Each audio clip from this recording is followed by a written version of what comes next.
Hey guys, calling back here with some more stuff to show you. I haven't been on since Halloween. How y'all doing? This is like we're just about into the first week of November already. It seems like this year just flew by. Um, I have another month to work and I'm going to be off pretty much all of December and the first week of January. So I get another vacation. It's I work at a government school, so the school will be out, and that's why I'm off almost every December and every summer. Well, part of the summer. Sometimes I have to work in the summer when they have summer school. But enough with that jib jab. Let's get right to some records. Uh, I picked up some more records as usual. Um, and the first one we have is the best of the Troggs. This is a good record. Uh, only songs I ever heard from I remember hearing from when I was a kid was Wild Thing. Um, but this has a lot of great songs on it. They had a lot of great tunes that they should have had more recognition for because they didn't get much recognition for their records. And I'm trying to. My battery's getting low on this computer. I'll be right back. I'm going to plug the computer in and start over. Okay, I plugged her in. We should be good to go now. We'll continue with the records. Sorry about the computer glitch interruption. Next, we have John Lee Hooker at Soledad Prison. I'm not sure how you pronounce that. Is it Soledad or Soledad Prison? Now, this has several tunes from his son, John Lee Hooker Jr., who I didn't even know he had in his band before. Um, there's some of the tunes there if you want to check it out. The cover is not exactly in great shape, but the record plays really good. John Lee Hooker live at Soledad. Soledad? I don't know. And next we have Andy Warhol's Velvet Underground featuring Nico. Now, I have some Velvet Underground records. This one came out in 1971, I believe, and this is pretty much a greatest hits Velvet Underground record. You know, you can just hear all the hits on one record, like Candy Says, Run, Run, Run, White Light, White Heat, Heroin. Um, Now, they're not exactly hits. They weren't exactly hits on the radio, but they were pretty much hits with like the underground psychedelic type scene, I guess. And this has I'm assuming this is a Andy Warhol painting or picture on the inside there, a Coca-Cola bottle with some lips and a straw and some bubbles coming out of there.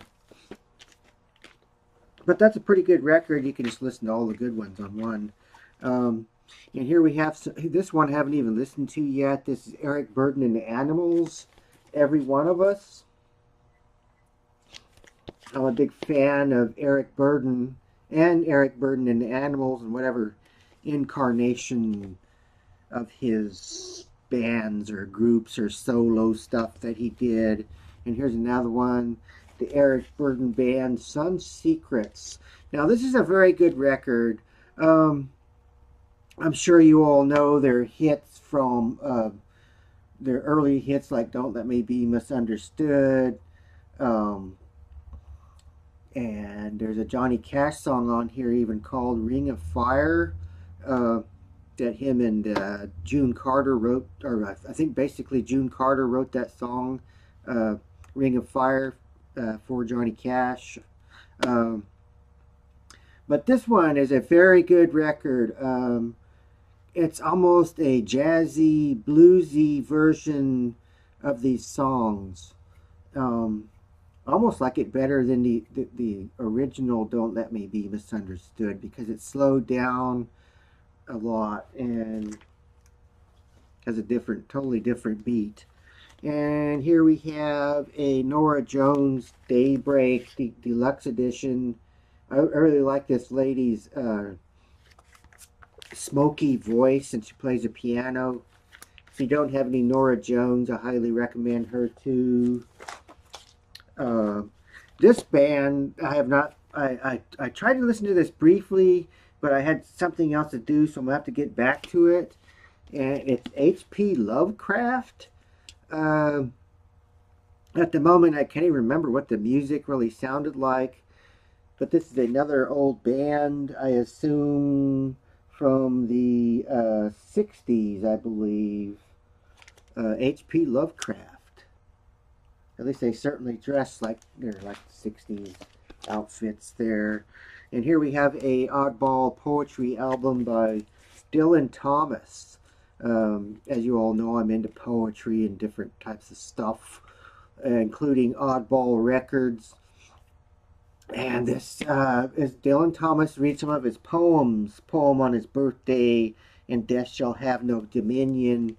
He did a lot of dark stuff, I guess, in his writing, because that's what he died from, was alcoholism. So he had a lot of dark stuff in his head, I guess. And he has this really deep baritone voice. It has a weird way of talking too, I guess. Anyway, and here we have Nobody But Me, The Human Beings, and the Mammals. I just picked this up because I thought it looked interesting. It has the bodiless heads that were floating on a lot of the records back then again. And I listened to like the first side of this, and it's sort of like a garage type music from back in the 60s again, I assume. The Mammals. I don't know if you can see the Pied Piper, My Generation, Gloria. They were like doing cover garage type songs. And that's it on the records. Right here next I have a can. I'm not exactly sure how old this is or what it was for, but on it has Gillette advertisement, the razors. And I just got it because it has a baby on the front, and it says, "Begin early, shave yourself, Gillette." Safety razors. I'm not sure. I don't think this can could have been full of safety razors, or maybe it's a modern can that's just kind of beat up. I don't really know. But I just thought it was kind of cool. And actually, if I can get it open, I'm keeping my razors in there, even though they're not big. It's just in my bathroom even though they're not Gillette, they're Bic razors. It's a kind of a funny can there. Next, I bet you all can't. Well, some of you might, but I bet some of you don't know what this is because they're not really used anymore. I'll get you get a look at it. It's made by Seth Thomas, which is a clock making company that started out making clocks in the like 1918 or somewhere in there. But I'm gonna read this little description of what it is. And this is actually a metronome, which was used for music timing, I guess, keeping yourself in time with music. Like piano or whatever music it might be, I guess. But I've always wanted one of these. I remember seeing these in movies and stuff when I was a kid, and I seen it in the background, or it might even be in a psychiatry office or something, where they're trying to hypnotize somebody, or it had its various uses, I guess. But this is it's a metronome, and I have a description here. It's like 4 pages, but I'm only going to read a little bit. A metronome is a device that produces an audible beat, a click or other sound at regular intervals that the user can set in beats per minute, which means it can be set to go faster or slower. Musicians use the device to practice playing to a regular pulse. Metronomes typically include synchronized visual motion, swinging pendulum, or blinking lights. A kind of metronome was among the inventions of Andalusian polymath Abbas Infernus 810 to 887. I don't know. I probably didn't pronounce that right. In 1915, Johann Miesel patented as a tool for musicians under the title Instrument Machine for the improvement of all musical performance called metronome. And this Miesel guy was not actually the inventor of it. He actually stole or used another person's invention and kind of improved on it, like Thomas Edison didn't invent most of his inventions. He actually took stuff from other inventors and just added to it, or I guess you might say made it better, or stole stuff from Nikola Tesla, things like that, which I kind of have don't really like Thomas Edison after knowing that. Anyway, but here's advertisement. Seth Thomas, finest gift for your musical friend. And hopefully this will work still. It worked when I bought it. It was originally like $11.95 on that paper, but I got this for 20 bucks. I'm not exactly sure how old it is. It looks 50s or 60s-ish. I'm gonna say it could even be 70s. I don't know. I haven't really looked at it to see if there's a serial number anywhere or anything. And this just pops off the little lid. It has some instructions in there. But basically, you get that out.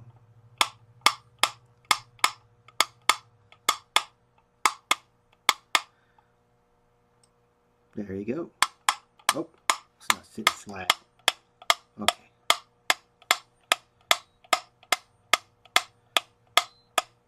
And this can be adjusted to go slower or faster. You are getting very sleepy. Oh, never. I don't know. I just always wanted one of these things. Ever since I was a kid, I thought they were fascinating to look at. And as you know, I like things that wind up.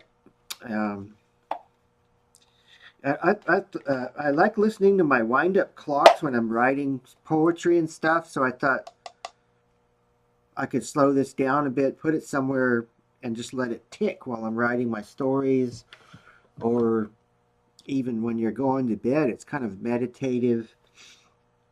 Next, we have getting back to the writing materials and things like that. This is a Chinese chop, they call it.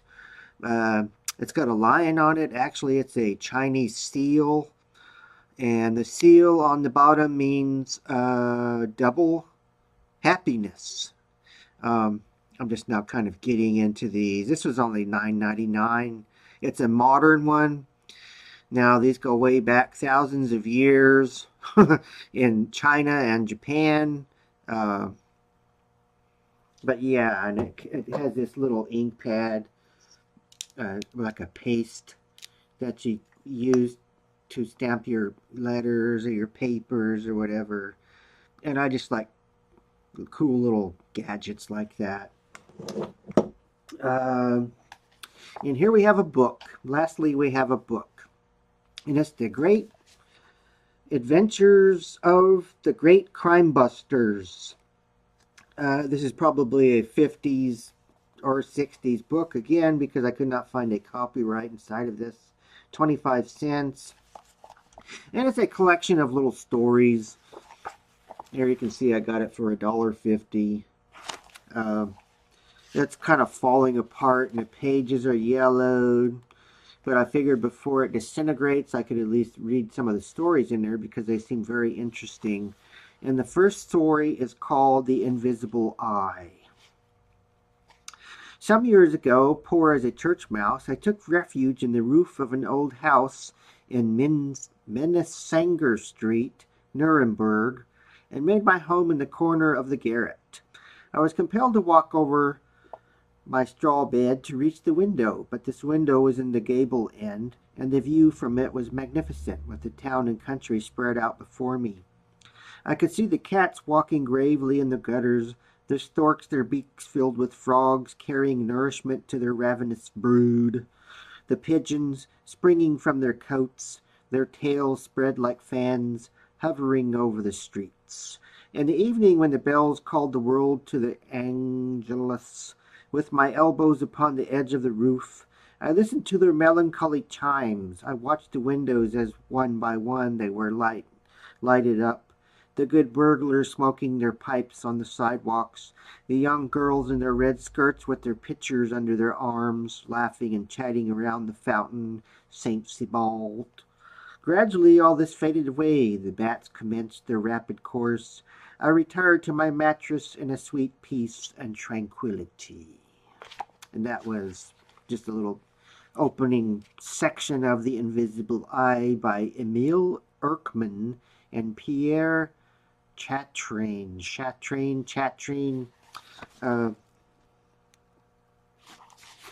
But it just looks like an interesting read. Adventures of the Great Crime Busters, number 10. So there's more of these somewhere. And that's it. Thanks for joining me for this video. And I'll be back sometime next week, hopefully. Calling over and out. And weirdos unite.